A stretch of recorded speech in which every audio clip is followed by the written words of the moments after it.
सारे मैं जितने भी मेरे बड़े भाई भी हैं, जो भी हीरो हैं, जो भी हीरोइनें हैं। जय श्री राम। जो ना इंसान के स्वभाव अलग होके, सोच अलग होके, कर्म अलग होके, लक्षण अलग होके, वैसन इंसान के जानतनी का कहल जाला सातिर। आज खेसारी लाल यादव लाइव आई रहन, उनकर एक सिनेमा आ रहा बस संघर्ष 2 और ओकर कल टीजर आई 14 फरवरी के आप लोग के बीच में सुबह 6 बजे वही मैटर पर लाइव आई रहन। सब कुछ बात कर लीजिए उनका लाइव के ऊपर और ये सिनेमा के ऊपर भी। आप लोग पूरा वीडियो में बना नहीं जाओ, पहले आप लोग से आग्रह बा अगर अभी भी बड़का बिहारी के चैनल के सब्सक्राइब नहीं किए तो सबसे पहले हमारा चैनल के सब्सक्राइब करके हमरा के सपोर्ट करी जा। अगर ये वीडियो का फेसबुक पेज पर देखा नहीं तो पीयूष पेज के फॉलो कर ले हम। जी हाँ, खेसारी लाल यादव एक बहुत ही अच्छा वक्ता हवन, बहुत बढ़िया बात करेलन। आज लाइव में बहुत कुछ बात कैले बड़न और यही लाइव के ऊपर हम बात करे वाला बानी। बात शुरू करने से पहले थोड़ा सा आप लोग क्लिप देख लीजिए। क्योंकि संघर्ष जैसी मूवी बहुत कम बनती है, लेकिन अगर लोगों का प्यार और आशीर्वाद मिला तो मुझे लगता है कि संघर्ष से भी बेहतर बेहतर चीजें अब हम लोग बाकी आगे काम करेंगे। बिल्कुल आना भी चाहिए, आना भी क्योंकि चाहिए। अब इससे ऊपर ही करना है हम लोगों को, कोशिश यही करना है कि इससे ऊपर चीजें हो और इसमें सबका प्यार और आशीर्वाद की जरूरत है। क्योंकि देखिए, भोजपुरी को बचाने के लिए सिनेमा ही है जो भोजपुरी को बचा सकता है। गाने तो नहीं बचा सकते, क्योंकि गाने तो हम शुरू से गाने गा ही रहे हैं और उस गाने में सिर्फ हमने अपने आप को बड़ा किया है। मुझे भी अब फील ये चीजें होती है कि चलो उस समय समझदारी नहीं थी तो हमने सिर्फ पैसे के लिए काम किया और अपने आप को बड़ा करने के लिए किया, लेकिन आज तो हम बड़े हो गए हैं, जब हम कैपेबल हैं, पैसे भी है ईश्वर के दया से, आज नाम भी है, लोगों के दिल में की जगह भी है। तो मुझे लगता है कि भाषा के लिए अपने काम अगर हम करेंगे और भाषा को बेहतर करने की कोशिश करेंगे तो इस कोशिश में सब लोग आएंगे। और मैं जितने भी मेरे बड़े भाई भी हैं, जो भी हीरो हैं, जो भी हीरोइनें हैं, जो भी मेरे छोटे भाई जो आ रहे हैं आजकल नई जनरेशन के, सबसे यही कहूंगा कि हम सबको मेहनत करने की जरूरत है। अपने बॉडी पे मेहनत करने की, अपने एक्टिंग पे, अपने टाइमिंग पे, हर चीज पे मेहनत करके, ताकि प्रोड्यूसर का भी नुकसान ना हो और हम एक बेहतर सिनेमा का हिस्सा बने और अपनी भाषा को बड़ा कर सके। बिल्कुल, तो बस यही अपील है। और कल रिलीज हो रहा है 14 फरवरी को, वैलेंटाइन डे के दिन, संघर्ष 2 का टीजर।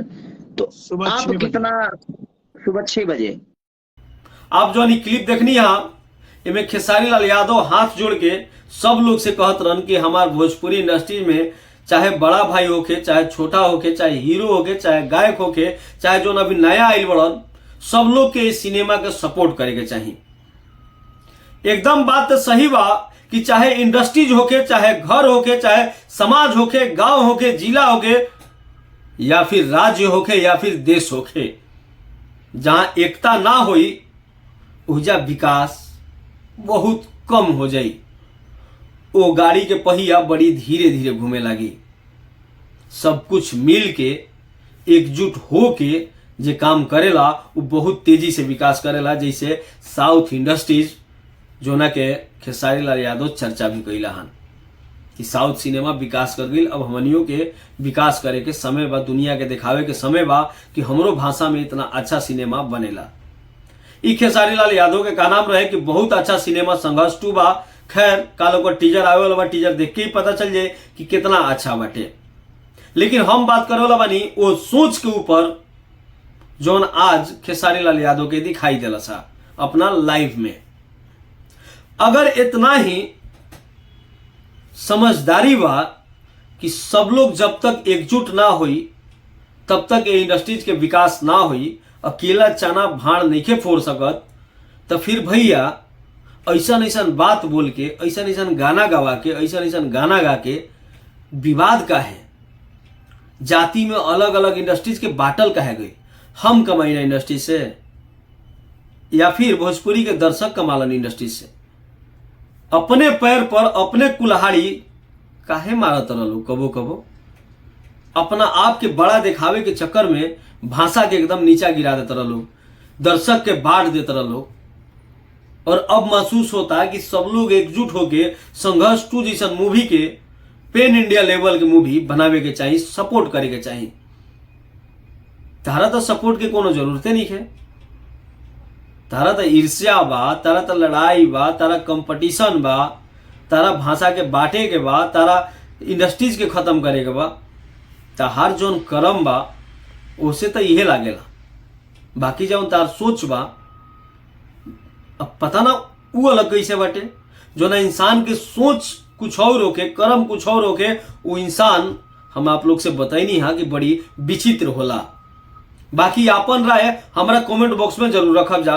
और काल जो नी सिनेमा आ रहा बा संघर्ष 2, एकरा के खूब ज्यादा सपोर्ट करी जाए। टीजर के इतना सपोर्ट करी जा कि अपना भाषा खतीरा, खेसारी लाल यादव खतीरा नहीं।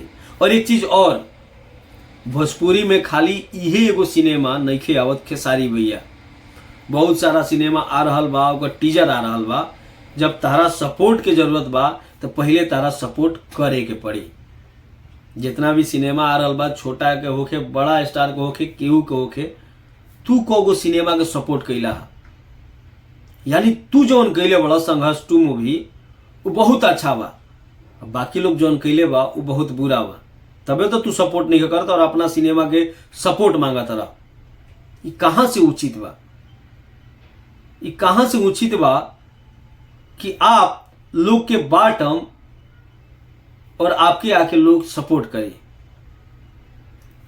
कई गो सिनेमा के टीजर आइल बाटे, कई बार आप लाइव आके या मीडिया पर आके केहू के सिनेमा के तारीफ कैले बानी।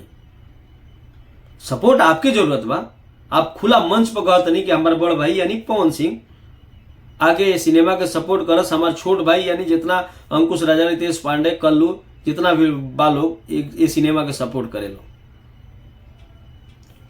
अगर आपके सपोर्ट चाहिए, अगर आपके महसूस होता कि कमी बा, तो आपके कदम बढ़ावे के पड़ी। और जो बड़ भाई छोट भाई के लिए बनी, एक बार नाम लेकर स्पष्ट बोली, नाम लेके बोली कि भैया हम एक सिनेमा बनीले बनी, ठीक बा, आप पब्लिक के बीच में ना, एक बार फोन पर बोली, कदम आगे बढ़ावे के पड़ी। वो आप स्टार बनी, हमनी के स्टार नहीं की जान। आई भोजपुरी के दर्शक के बहुत ज्यादा पैसा मिल रहा बा भोजपुरी इंडस्ट्री से, हम मनोरंजन जरूर मिल रहा बा, लेकिन आप स्टार बनी, आपके नाम भी बड़ा हो रहा बा, तो आपके ही कदम उठावे के पड़ी। बाकी आप लोग अपना हमारा कमेंट बॉक्स में जरूर अपन विचार बताइब जा कि आप लोग के विचार का बाटे। खैर अगर ऐसा हो जाता भविष्य में कि सब स्टार एकजुट हो जाता लोग, तो इससे बढ़िया बात भोजपुरी इंडस्ट्रीज खतरा का हो सकता। और ये भोजपुरी इंडस्ट्रीज के बड़ी सुनहरा समय चल रहा बा। ये समय के मांग बा कि सब लोग इकट्ठा होके अपना इंडस्ट्रीज के आगे बढ़ावे। बाकी इन लोग के लूर लक्षण से तो ना लागेला ऐसा कि कब ऐसा करी लोग, कहे खतरा सोशल मीडिया पर आके कह दी लोग, लेकिन करी लोग ना। यही से हम कहनी है कि ऐसा इंसान बड़ी विचित्र होला। बाकी एक बार फिर आग्रह हुआ कि अगर अभी तक हमारा चैनल के सब्सक्राइब नहीं किए तो जरूर एक बार सब्सक्राइब करी और बड़का बिहारी के अपना भाई के सपोर्ट करी। अगर ये वीडियो